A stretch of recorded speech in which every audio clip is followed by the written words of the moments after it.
Picture this. A cold London morning in 1980, where the grimy streets of Islington echo with the footsteps of those who've learned that survival means bending the rules. In the shadows of North London's concrete jungle, where poverty breeds desperation and desperation breeds opportunity, three brothers are about to write their names into the dark annals of British criminal history. But this isn't just another gangster story. This is the rise and catastrophic fall of one of Britain's most feared crime families, a dynasty that would make the fictional Corleones look like choir boys. The Addams family. Not the quirky television characters you might remember, but something far more sinister, far more real, and infinitely more dangerous. For nearly 3 decades, these three Irish immigrant brothers would terrorize London's underworld, amassing fortunes that would make legitimate billionaires envious, all while leaving a trail of blood, fear, and shattered lives in their wake. Their story begins in the cramped council flats of Islington, but it wouldn't end there. Oh no, it would spread like a cancer through the very heart of Britain's establishment. In the early 1980s, as Margaret Thatcher preached about pulling yourself up by your bootstraps, the Addams brothers were doing exactly that, albeit through methods that would make the Iron Lady's blood run cold. Terry, Tommy, and Patrick Addams weren't born into wealth or privilege. They were 3 of 11 children in an Irish immigrant family, raised in the kind of grinding poverty that North London's housing estates were notorious for. But where others saw deprivation, these brothers saw opportunity. Terry Addams, the eldest and undoubtedly the mastermind, possessed a calculating intelligence that would have served him well in boardrooms had he chosen a different path. His piercing eyes missed nothing, and his strategic mind could orchestrate criminal operations with the precision of a military general. Tommy, the middle brother, had an almost supernatural ability with numbers and money, a skill that would prove invaluable as their empire grew. And then there was Patrick, known to everyone as Paddy, the enforcer whose reputation for violence would become the stuff of legend in London's criminal underworld. Together, they formed what would become known as the Clerkenwell Crime Syndicate, though the media would dub them the Addams family, a nickname that stuck despite its almost comical association with the beloved television show. But there was nothing amusing about what these brothers were building in the grimy streets of North London. Their criminal education began with the basics, protection rackets that preyed on local businesses too scared to refuse. Picture the scene. A small shop owner, perhaps an elderly man who'd spent his life savings on a corner store, answering a knock at his door to find one of the Addams associates standing there with a smile that never reached his eyes. "Nice little business you've got here," the visitor would say, looking around appraisingly. "Would be a shame if something happened to it." The implication was crystal clear, and the weekly payments would begin flowing into the Addams coffers. But Terry Addams was too ambitious to remain satisfied with small-time extortion. While other criminal families were content to milk their local territories, he had grander visions. The brothers expanded into drug operations, initially small-scale marijuana and cocaine distribution, but even these early ventures displayed the sophistication that would become their trademark. They weren't street corner dealers. They were businessmen in the business of crime. The breakthrough that announced the Addams family's arrival on London's criminal stage came in the form of gold bullion heists that sent shockwaves through both the underworld and law enforcement. These weren't crude smash-and-grab operations. They were meticulously planned operations that demonstrated a level of organization and intelligence that caught everyone off guard. When word spread through London's criminal networks that the Addams brothers had successfully pulled off multi-million-pound gold heists, it served as both an announcement and a warning. A new power had emerged in North London, and they meant business. The success of these operations opened doors that had previously been locked to small-time criminals. Suddenly, the Addams brothers found themselves with the capital and credibility to expand into territories that would have been unthinkable just years earlier. They established connections with South American cartels, becoming key players in the cocaine trade that was flooding Europe in the 1980s and 1990s. The profits were staggering, millions of pounds flowing through their operations monthly, turning the three brothers from working-class immigrants into some of the wealthiest criminals in British history. But Terry Addams understood something that many of his contemporaries didn't. Legitimacy was the ultimate protection. As their criminal empire expanded, so did their network of legitimate businesses.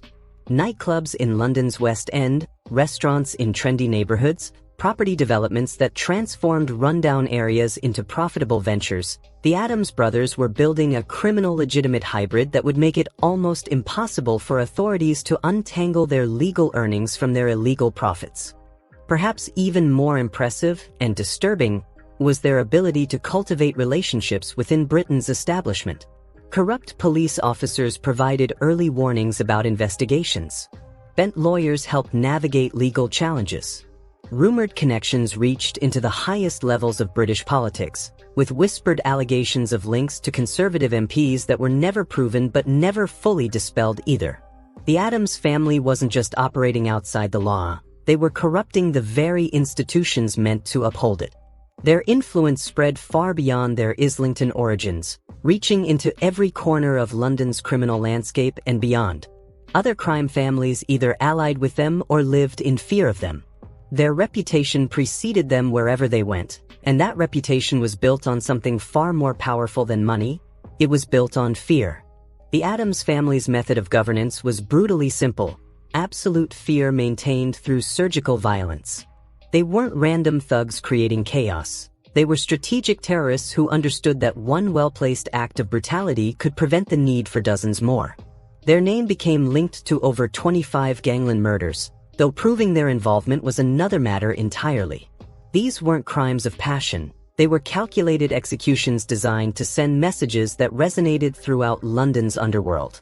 One incident in particular demonstrated both their reach and their ruthlessness. In 1991, Mad Frankie Fraser, a legendary figure from the Notorious Richardson gang and a man who commanded respect throughout London's criminal hierarchy, was shot in broad daylight.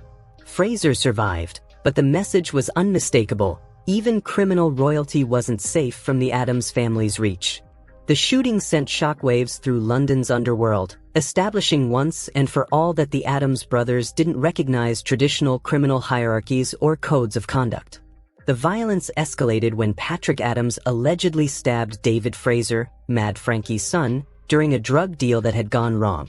This wasn't just business, it was personal, and it demonstrated that the Addams family was willing to wage war against anyone who crossed them, regardless of their standing in London's criminal community. The Fraser family had been legends in London's East End for decades, but the Addams brothers were writing their own legend in blood. What made their reign of terror so effective wasn't just the violence itself, but the precision with which it was applied. Informants didn't just disappear, they were made examples of in ways that ensured others would think twice before speaking to police. Rivals weren't just eliminated, they were destroyed so thoroughly that their associates would abandon any thoughts of revenge. The Addams family had turned intimidation into an art form, and London's criminals were both their canvas and their audience. But empires built on fear and violence carry within them the seeds of their own destruction, and by the late 1990s, cracks were beginning to show in the Addams family's seemingly impenetrable facade. The first signs of trouble came from an unexpected source: internal family tensions that would ultimately provide law enforcement with the opening they desperately needed. Tommy Addams, perhaps emboldened by years of success or simply driven by greed, became involved in an unsanctioned drug deal that violated the family's carefully maintained protocols. When police wiretaps captured conversations between the brothers, investigators were stunned to hear Terry Addams, the family patriarch, expressing frustration with his brother's unauthorized activities. Keep it minimal. Terry was heard telling associates about contact with Tommy, revealing fractures in what had always appeared to be an unbreakable family bond. These internal tensions were like cracks in a dam, small at first, but growing larger under pressure. 4 law enforcement agencies that had spent years trying to penetrate the Addams family's operations, these fractures represented the first real opportunity they'd had to gain insight into the family's inner workings. The brothers' unity had always been their greatest strength. Now it was becoming their greatest vulnerability. British law enforcement recognized that conventional policing methods would never be sufficient to bring down an organization as sophisticated and well-connected as the Addams family. In an unprecedented move, MI5, Britain's domestic intelligence service, was brought into the operation. This wasn't just about solving crimes anymore. It was about dismantling what authorities recognized as a threat to the very fabric of British society. The surveillance operation that followed was unlike anything British law enforcement had ever undertaken against a criminal organization. For 18 months, the Adams brothers lived their lives unaware that their every move was being monitored, recorded, and analyzed. Bugs were planted in their homes, their offices, their cars, anywhere they might speak freely about their operations. Financial transactions were monitored with forensic precision. Phone calls were intercepted and analyzed by teams of specialists looking for patterns and connections. The scope of the surveillance was breathtaking.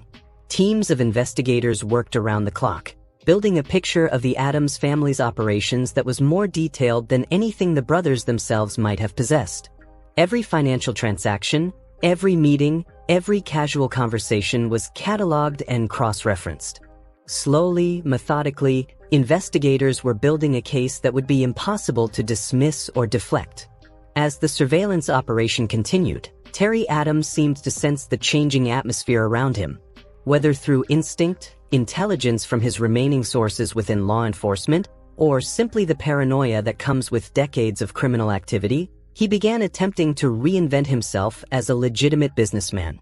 Gone were the days of obvious criminal associations. Instead, Terry presented himself as an art collector and antique dealer, surrounding himself with expensive paintings and rare objects that suggested cultural sophistication rather than criminal wealth.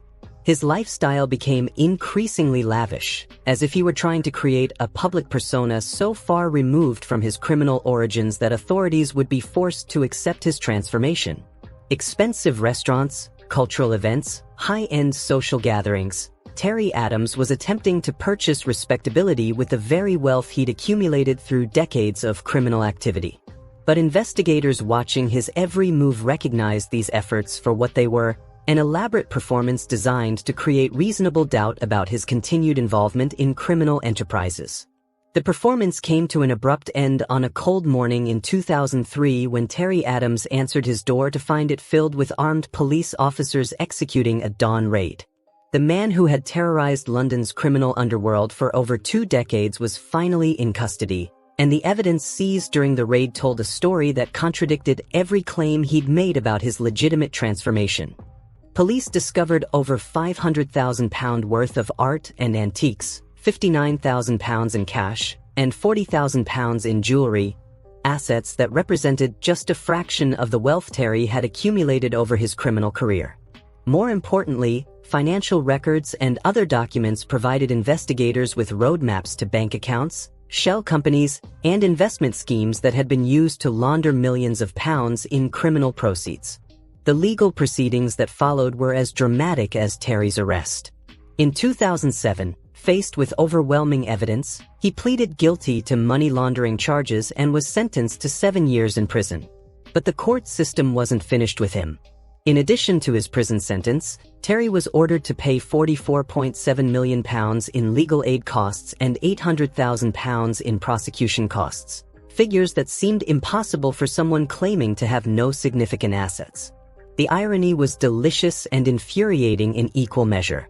Terry Adams, who investigators estimated had accumulated wealth exceeding £200 million during his criminal career, claimed to be essentially penniless when faced with court-ordered payments. Where had all that money gone? Hidden in offshore accounts? Converted to untraceable assets? Given to family members or associates for safekeeping? The mystery of Terry's missing millions would become one of the most intriguing aspects of the Adams family's downfall. While Terry was fighting his legal battles, his brothers were discovering that the family's protection had evaporated along with their leader's freedom. Tommy Adams faced multiple convictions for money laundering, his financial wizardry finally working against him as investigators unraveled complex schemes he'd used to funnel criminal proceeds through legitimate channels. A particularly damaging case in Manchester revealed the sophisticated methods Tommy had developed to make dirty money appear clean, methods that had served the family well for years but now provided prosecutors with detailed evidence of his criminal activities. Patrick Adams, true to his reputation as the family's enforcer, continued to embrace violence even as his world crumbled around him. His inability to adapt to the changing circumstances would prove to be his undoing. In 2016, he was sentenced to 9 years in prison for a shooting in Clerkenwell, the very neighborhood that had given the family syndicate its name. The victim, adhering to the criminal code of silence that had protected the Adams family for so many years, refused to testify, but physical evidence and witness testimony were sufficient to secure Patrick's conviction. The collapse of the Adams family was as spectacular as their rise had been. Brothers who had once commanded fear and respect throughout London's criminal underworld were either imprisoned or living in exile, their vast wealth dissipated through legal costs, asset seizures, and the simple impossibility of accessing funds held in accounts now monitored by authorities. The empire they had built over nearly 3 decades crumbled in just a few years, leaving behind only memories, legends, and unanswered questions. One of those questions was answered in dramatic fashion in 2017 when Terry Adams, who had consistently claimed poverty when faced with court-ordered payments, mysteriously repaid a £700,000 payment order just hours before the deadline.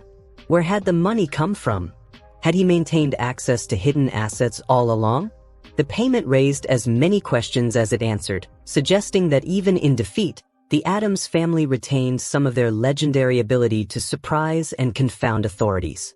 The legacy of the Clerkenwell Crime Syndicate extends far beyond their criminal activities or even their dramatic downfall. In the neighborhoods where they once held sway, particularly in Islington and the surrounding areas of North London, their name still carries weight. To some residents, particularly those who remember the poverty and desperation of the 1980s, the Adams brothers represent a kind of anti-establishment success story, local boys who refused to accept their circumstances and built something significant, regardless of its legality. To others, they represent everything that was wrong with a system that allowed such blatant criminality to flourish for so long. How did 3 brothers from a working-class Irish immigrant family manage to build a criminal empire worth hundreds of millions of pounds while apparently maintaining connections to police officers, lawyers, and politicians? What does their success say about the failures of Britain's social and economic systems during the late 20th century? Their story has become a permanent part of London folklore, referenced in books, documentaries, and countless conversations in pubs throughout North London. Children who weren't even born during the height of the Adams family's power know their names and their reputation. They've become mythical figures, larger-than-life characters in a story that seems almost too incredible to be true. Perhaps most significantly, the Adams family's rise and fall represents both the failures and the ultimate strength of British society. Their success highlighted systemic problems, poverty, corruption, and the blurred lines between legitimate and criminal enterprises that allowed their empire to flourish. But their downfall demonstrated that even the most sophisticated criminal organizations cannot ultimately escape the reach of determined law enforcement backed by the full power of the state. The fragmentation of London's criminal underworld following the Adams family's collapse created opportunities for new players, but none have managed to achieve the combination of sophistication, longevity, and sheer audacity that characterized the Clerkenwell Crime Syndicate. In many ways, they were products of a specific time and place, a perfect storm of social conditions, economic opportunities, and institutional weaknesses that may never align in quite the same way again. Today, as London continues to evolve and change, the neighborhoods where the Adams family once held sway have been transformed by gentrification, urban renewal, and changing demographics. The council estates where 3 Irish immigrant boys learned to survive through violence and cunning have been replaced by trendy restaurants, expensive apartments, and boutique shops. But underneath the surface, in the memories of longtime residents and the folklore of London's criminal community, the legend of the Adams family endures. Their story serves as a reminder that crime, no matter how sophisticated or successful, ultimately contains the seeds of its own destruction. The violence that built their empire also attracted the attention that brought it down. The wealth that should have provided security instead created vulnerabilities that law enforcement could exploit.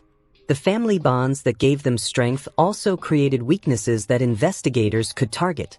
But perhaps the most haunting aspect of the Adams family story isn't their rise or their fall.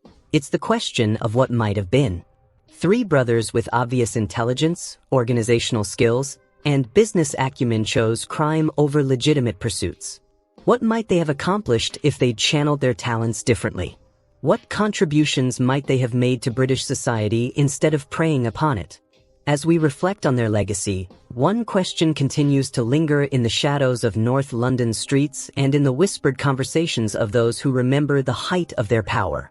The Addams family's criminal empire has been dismantled, their leaders imprisoned or exiled, their wealth seized or hidden beyond reach. But have they truly disappeared from London's criminal landscape? In the complex world of organized crime, power vacuums are rarely permanent, and criminal knowledge is rarely lost entirely. The methods, connections, and strategies that built the Clerkenwell Crime Syndicate don't simply vanish when their creators are imprisoned. They live on in the memories of associates, in the lessons learned by the next generation of criminals, and perhaps in carefully maintained networks that remain invisible to law enforcement. The Addams brothers may be gone, but the criminal ecosystem they helped create continues to evolve. New faces appear in old places, new methods emerge from old lessons, and new empires rise from the ashes of old ones. The question isn't whether crime will continue in North London.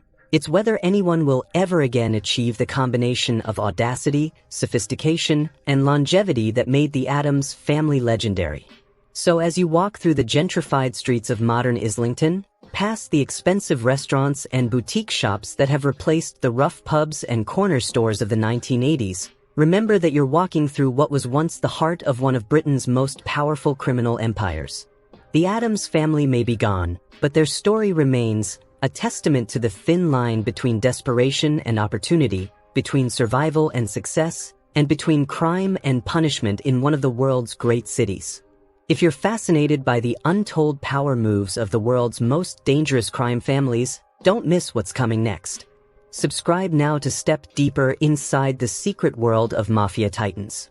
The rise and fall of the Addams family is more than just a criminal story, it's a mirror reflecting the complexities, contradictions, and ultimate resilience of British society itself.